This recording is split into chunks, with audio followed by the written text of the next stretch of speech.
I want to talk to you today about the invisible labor of a woman in a heterosexual relationship.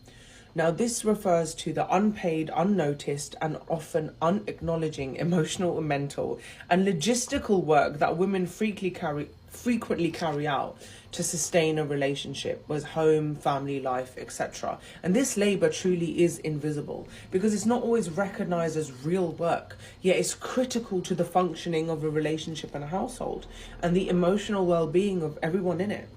So I want to break down a few things about what sort of invisible emotional labor looks like. So firstly is mental load.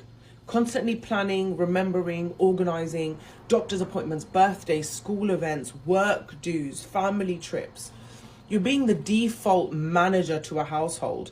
And that can be really, really draining. And in our community, that usually does fall on the woman.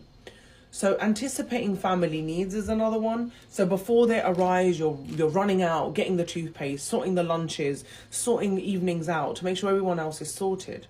So you should have asked if this becomes a reoccurring phase in your life, because you're not obligated to manage everybody's physical life in that house. Now, emotional labor is regulating everybody else's emotions to diffuse tension. You're calming kids, checking with partners, being emotionally available and supportive even when it's not good for you, when you're feeling drained. You're trying to maintain harmony by sacrificing yourself, and it's always at the cost of your own well-being. Women that do invisible emotional labor are usually the emotional glue, and when they don't do it anymore, everything falls apart. Then we've got the domestic labor, the cleaning, the cooking, the laundry, the shopping.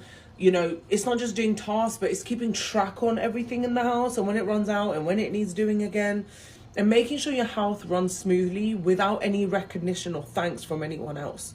And it's often doing this as secondary tasks while doing others. So you're cooking, you're helping with homework, you're cleaning, you're putting the laundry on. There's a lot of pressure around that. So many men will help, but the woman remains the default organizer. So putting the odd laundry on every now and again when there's 50 other tasks to do is really not as much of a help as people think it is. So what about the relationship maintenance? Remembering anniversaries, conversations about feelings, birthdays, hospital appointments, parents, date nights. Making sure intimacy is alive by maintaining yourself and trying to maintain them, and carrying the burden of improving the relationship within all that, under all that pressure. Many women also face the difficulties of childcare, the load, even when both parents are involved. Majority of mothers are carrying the identity of the